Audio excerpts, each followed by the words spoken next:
Thank you so much for a very nice introduction. My name is Lesya Dymyd. I'm from Open Compute Project Foundation, and I'm going to tell you a little bit more about the OCP. We are now moving to open hardware.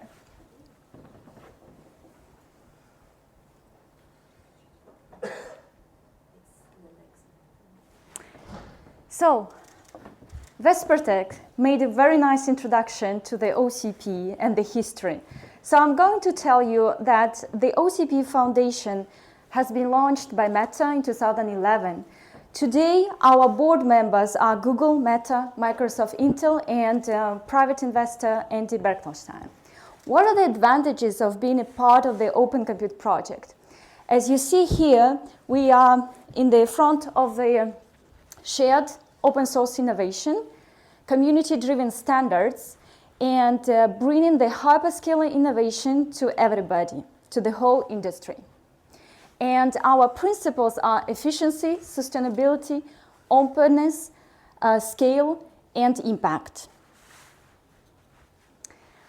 The ecosystem has an international footprint, and you can see here we have more than 600,000 participants, more than 300 corporate members, and the specifications. There is a huge database with specs, with white papers and design files available to everybody. We also have the Experience Center with 11 Experience Centers in Europe, and also the OCP ready collocation facilities, and one of them is Vespertech, 8 in Europe. So what are some of the benefits? The benefits, of course, the cost. The topic launched by Kenneth this morning, the cost is an issue. So we are addressing it as well. We are lowering the cost. We also have the open source benefits, and also they bring the hyperscale innovation to everybody. So what do we do at the Open Compute project? In OCP, we are covering all spectrum of activities and projects around the data center, starting from early projects as incubation. So we are focusing in the Future Technologies Symposium and Initiative in such projects as AI co-design, cloud service model, and data-centric computing. We also have other projects in the pipeline, including quantum and optical interconnect. When we go to the community projects, these are the projects that are addressing the needs of the current business. And some of these projects are, of course, cooling, one of the biggest topics right now, liquid cooling, immersion cooling, rack and power, data center facility, and then we go to the servers, network, storage, and so on. Basically, today we are having more than 20 projects and sub-projects, and a lot of R&D and engineers from companies all over the world are working on these projects. We also go to the markets and deployments. And in that part, we are working with emerging markets and deployments, including the Experience Center, including the collocation facilities, and enterprise and telcos. So who are the members? Here you can see examples of companies that are OCP members, covering from the cloud, collocation, telecom, enterprises, service providers. So we would position Vespertech with Sardina here as a system integrators with the offering from Sardina. Software, equipment, and component. So diverse profiles of organizations that can benefit from the open source that we provide in the Open Compute project. So who are those OCP solution providers? We actually have the OCP marketplace that brings the technologies to the market. So on the OCP marketplace, we have the 4 categories. We have integrated solutions, we have facilities with experience centers and OCP-ready facilities, and we have telecom and edge products as well. So these are the products that receive the OCP accepted or OCP inspired mark. And if you go deeply into the OCP market, you will also discover some of the solutions. So for example, enterprise OpenStack cloud platform with Sardina and Vespertech are also available at the OCP marketplace. Another example, already from Vespertech, that you have heard earlier this morning, They are also having the Experience Center in Manchester. So these are solutions that you can find on the OCP marketplace. And if you get access to the web page, you will see there are so many different products and offerings, so you can choose the one that suits your needs. And why it's important for the Europe and Germany in particular? When we look at the stats, we see that the Germany is one of the biggest European countries that also attracts and has interest in the OCP solutions from the OCP marketplace. So the UK is also quite big, but Germany demonstrates quite a big interest in the OCP and Open Compute project solutions. We also have the OCP regional European group focused on the needs, on the demands and deployments in Europe. So this group has restarted after COVID, and we are running regular meetings in order to understand what are the specific needs of organization in Europe, how can we address these needs, and how can we increase the awareness and deployment of the OCP solutions in Europe. So you can present, and you can also participate in some of the events we're organizing. If you're interested to present in one of these group calls, which are happening on a regular basis and online, please reach out to us or to me. We'll be happy to have you as a speaker. And now, well, moving to one of my particular interesting topic, which is innovation. So I will tell you a little bit more what we do in terms of the future technologies and how do we bring future technologies to the market. So we have the OCP Future Technologies Initiative and Future Technologies Symposium. So initiative is a big program that is aimed to bring the research and industry and startup communities together in addressing the needs and challenges of the future. So these are longer projects that are led by our leaders and these focus groups. So right now we have the AI hardware software co-design and data-centric computing. Happy to report that the cloud service model has transitioned to the OCP project. So basically we're working as an incubator. We're trying to understand what are the challenges and problems that needs to be solved by our industry members. We identify these technologies, and then once they are ready to be moved to the OCP projects, we are transitioning them for the first deployment. As I mentioned earlier, we also have some other technologies for consideration. Right now we are working on optical interconnect and also analyzing quantum. The Future Technologies Symposium is a forum for these new technologies to be showcased at the regional and at the global summit. So we have the cadence. We run these events twice per year, one in Europe and one in the US. So the symposium is bringing these technologies and people in order to showcase what are some of the advantages coming from the universities, from the industries, and from the startups. So we're really working with a slightly different community, including the researchers, the professors, even the students, and also the startups. Those who work on future technologies and that can be implemented in the OCP community. Here are some of the evidence from the past Future Technologies Symposium.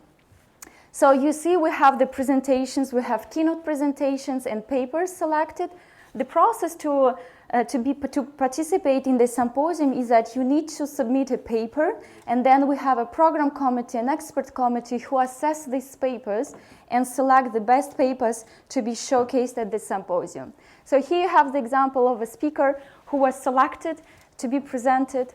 We also have the posters. So the posters is very typical format in the academic world where researchers and professors are showcasing the advancement via the form as a poster. So we also adapted these types of work in the OCP under the Future Technologies Symposium. This year we launched a new addition to the symposium which is a tech demonstration. So right now the researchers, industry members and community and startups can show the technological development in the form of tech demos. And here you can see the robot from Meta that is analyzing the data center hardware equipment, the rack. And finally, we also have the Best Paper Awards. So we select best papers in each technological track of the symposium, and also the overall best paper of the symposium with a prize of $10,000 US.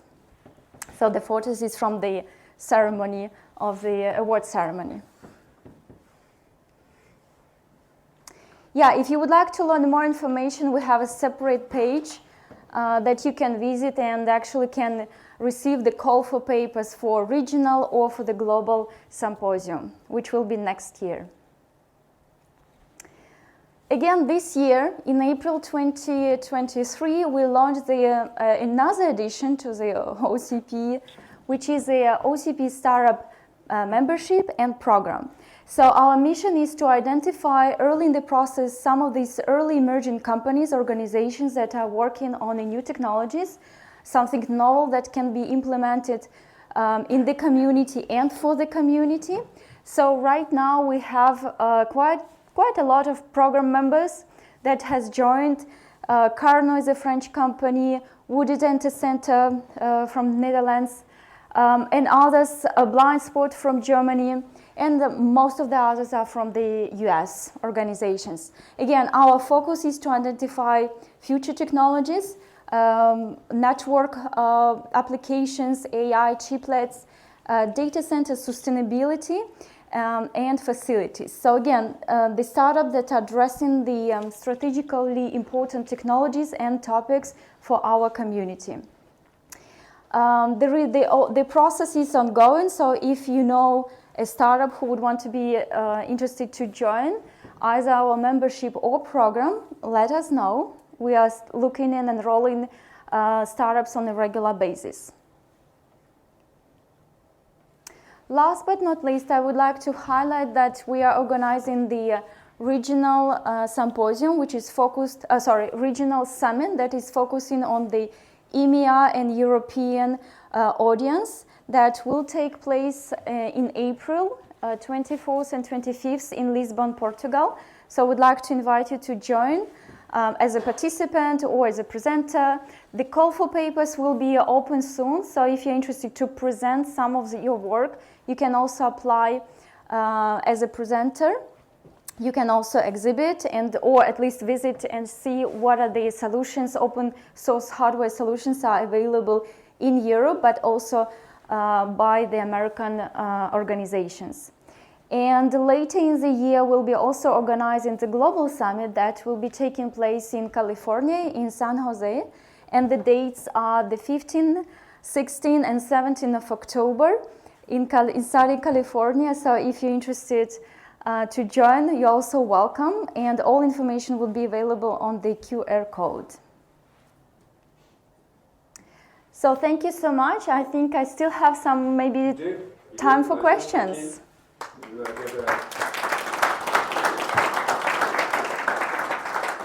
Great example of keeping to time. Thank you very much. But indeed, we do have some time for questions.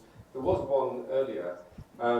What work are you doing in the area of sustainability generally, the environmental impacts of, you must be doing work in that Yes, area. We do have quite a lot of work, and this work happens under the sustainability projects. I'll try to get it back quickly to this slide. So the topic of sustainability has become quite essential for our community members and for the OCP in general.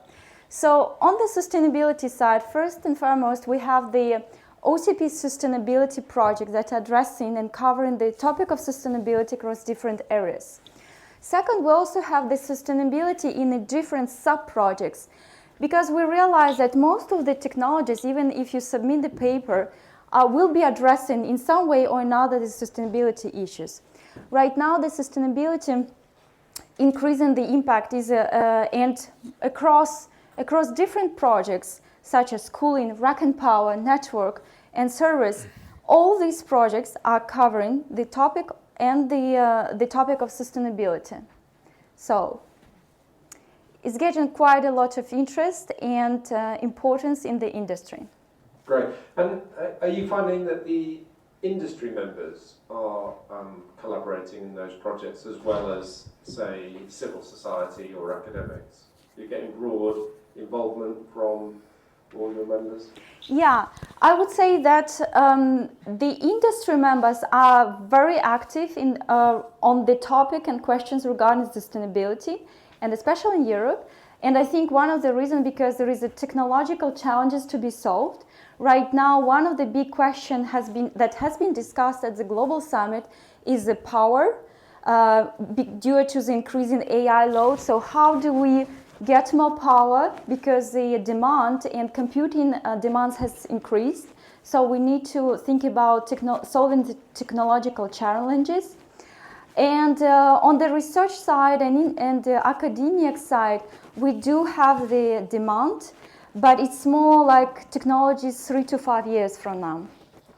So I would say industry and startup members are more active because there are some business incentives for them to solve these issues. Yeah, indeed. The business incentives are always the ones that seem to fight first, aren't they? Well, thank you very much, Lesya, for super presentation. An eye-opener about your work and the great stuff that you're doing. Thank you. Thank you so very much. much.